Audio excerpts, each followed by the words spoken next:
Yes,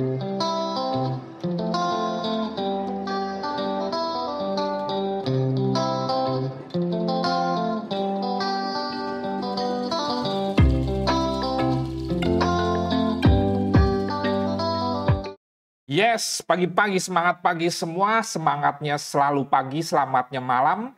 Happy Sunday, selamat hari Minggu, kembali berjumpa dengan saya Nofri Simanjuntak, dan seperti biasa, saya akan menyampaikan analisa mingguan market dari hari Senin sampai dengan hari Jumat, dari tanggal 28 November sampai dengan 2 Desember. Mohon maaf, minggu lalu saya tidak bisa menyampaikan forecast, karena ada beberapa aktivitas, terutama bermain-main dengan cucu di hari Sabtu Minggu. Dan saat ini saya rekaman dari FX Gold Coffee Shop dengan konsep drink coffee, make money, sambil minum kopi, edukasi, dan dapat dolar lagi. Untuk Anda trader-trader baik itu forex, gold, saham, indeks, cryptocurrency, yang ingin diskusi, ngobrol, trading bareng, atau konsultasi, misalkan akunnya terlocking atau mengalami kerugian akibat tidak belajar dan berlatih dulu, welcome.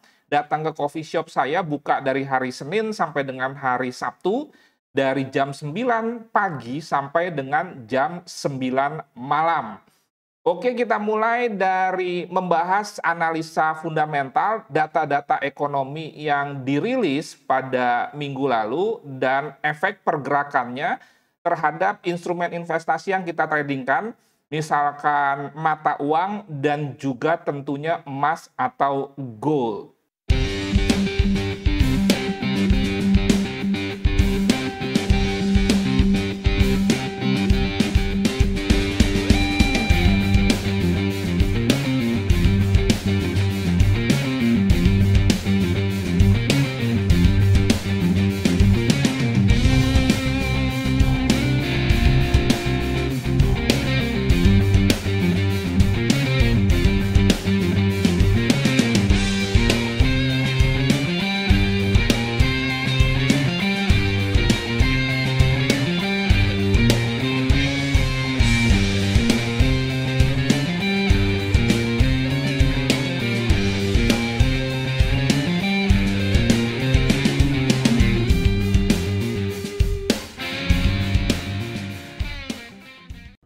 Kita langsung saja melihat Forex Factory. Di minggu lalu ada beberapa data ekonomi yang dirilis, dimulai dari hari Selasa. RBA menyampaikan statementnya melalui gubernur banknya, dan ini saya lihat tidak terlalu ada informasi yang baru. Secara prinsip akan disampaikan mengenai soal inflasi yang memang masalah dunia. Kemudian di hari Rabu jam 8 pagi WIB lalu, Bank Sentral New Zealand itu menaikkan suku bunga secara agresif, masih 75 basis poin atau 0,75%, sehingga sekarang suku bunganya menjadi 4,25%, dan kali ini menimbulkan efek menguatnya mata uang New Zealand dollar. Ini karena memang dolar indeks mengalami koreksi. Dan selanjutnya di hari Rabu juga ada data-data PMI, baik itu dari Eropa dan juga negara Inggris. Dan kalau kita perhatikan di sini di bawah 50%, walaupun memang membaik. Dan istilahnya dalam PMI ini yang disebut dengan kontraksi. Belum ada ekspansi yang di atas 50%. Demikian juga kalau kita perhatikan untuk PMI service-nya Amerika, termasuk juga manufacturing, itu mengalami penurunan yang lumayan besar, karena sebelumnya khususnya di manufacturing itu masih 50%, dan terakhir itu 47,6%. Berarti ini terjadi penurunan pemesanan jumlah barang baku atau barang setengah jadi untuk diproduksi menjadi barang jadi. Dan secara logika ekonomi tentunya penurunan pesanan bahan baku bahan jadi ini tidak menggembirakan. Selanjutnya juga di hari Kamis 24 November pada jam 2 pagi lalu, The Fed menyampaikan FOMC meeting minute, ini artinya notulen meeting The Fed pada sebelumnya, di mana diumumkan suku bunga mengalami kenaikan 0,75. Jadi tidak ada sebetulnya konferensi pers atau pernyataan langsung, hanya menyampaikan notulen meeting.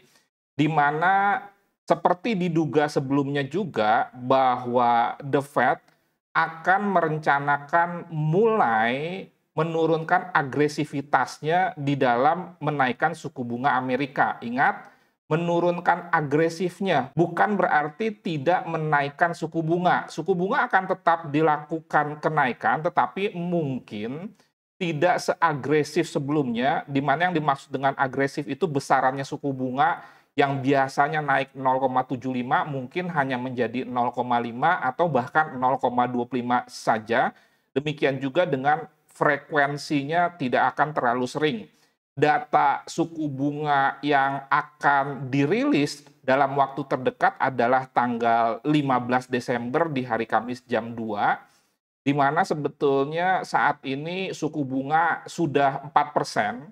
Dan kalau kita lihat economic projection yang disampaikan oleh The Fed, itu targetnya adalah 4,4% ini sampai dengan akhir tahun 2022 ya, ini 4,4%. Saat ini sudah 4%, sehingga hampir dapat dipastikan 15 Desember mendatang itu akan naik 0,5% alias 50 basis poin, dan itu sesuai dengan target yang dicanangkan oleh The Fed dalam kaitannya dengan suku bunga, yaitu 4,4%. Biasanya naik nggak 0,4, biasanya per 0,25. Dan kalau kita perhatikan data dari CME yang memberikan informasi mengenai probability untuk tanggal 14 Desember mendatang dalam hal kenaikan secara persentase, itu mengalami penurunan,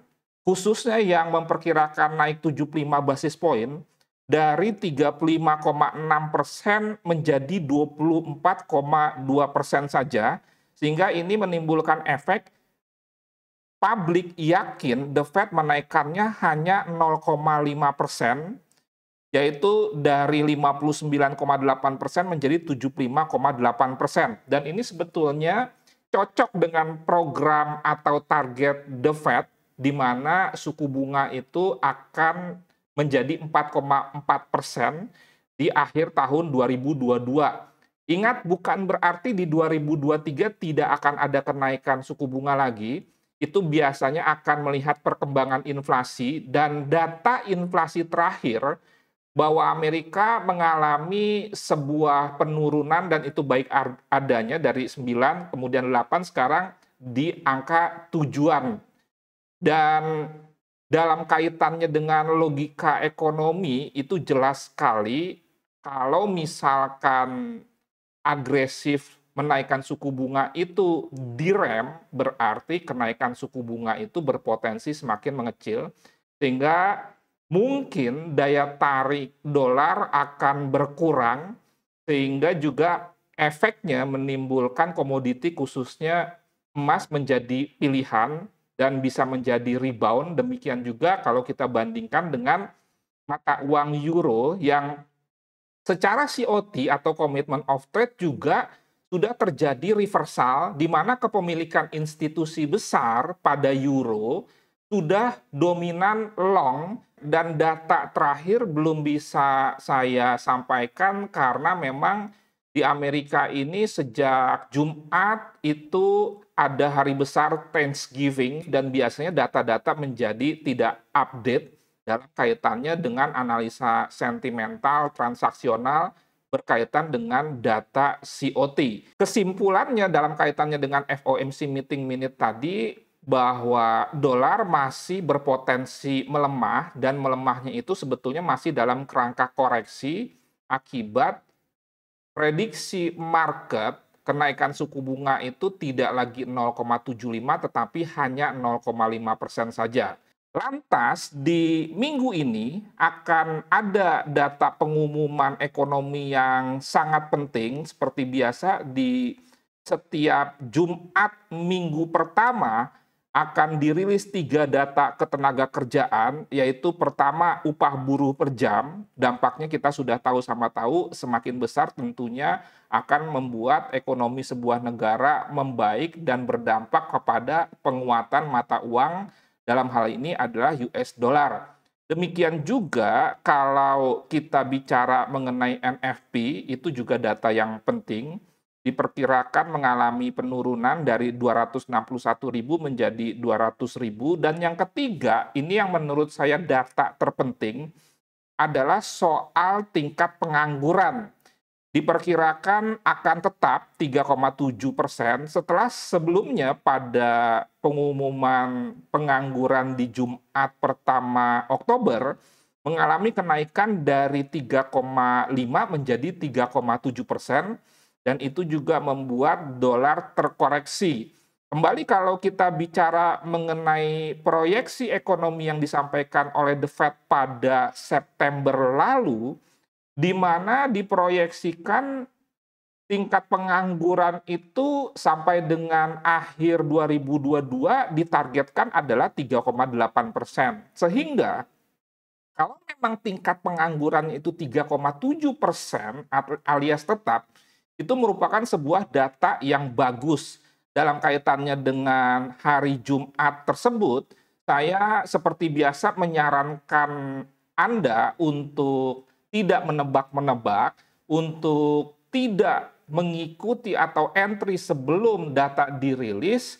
Jika memang Anda tidak punya kemampuan, lebih baik tunggu saja data-data tersebut dirilis. Kalau 3 data itu bagus semua, maka Anda bisa buy USD, misalkan dengan sell gold, sell euro USD, sell GBP USD, atau buy USD JPY. Tetapi jika tiga datanya itu jelek, maka Anda bisa sell USD dengan buy gold, buy euro USD, buy GBP USD, atau Anda bisa juga sell USD JPY, sell USD CHF, tinggal nanti Anda lihat secara teknikalnya. Jika datanya mix atau terjadi percampuran, 1 atau 2 jelek, yang lainnya bagus, demikian juga dengan kebalikannya, lebih baik Anda menunggu candle misalkan di H1 closing setengah jam setelah data dirilis, mengingat 3 data ketenaga kerjaan ini kan disampaikan ke publik jam 8.30 malam WIB. Jadi biarkan saja market bergerak setengah jam, di jam 9 jika mix Anda kembali ke teknikal untuk memutuskan entry buy atau sell sesuai dengan teknikal di pairnya masing-masing. Kalau saya perhatikan di yang lain-lain itu sebetulnya tidak terlalu ada data yang penting. Kembali kita lihat di misalkan hari Senin. Di sini Gubernur Bank Australia menyampaikan testify di depan Senat ya, dan saya rasa ini juga tidak memberikan data yang menimbulkan pergerakan sangat signifikan. Dan saya menyarankan Anda lebih baik fokus di soal hari Jumat ini. Di samping memang soal ISM Manufacturing PMI juga penting, tetapi tidak akan sefluktuatif pada hari Jumat ini.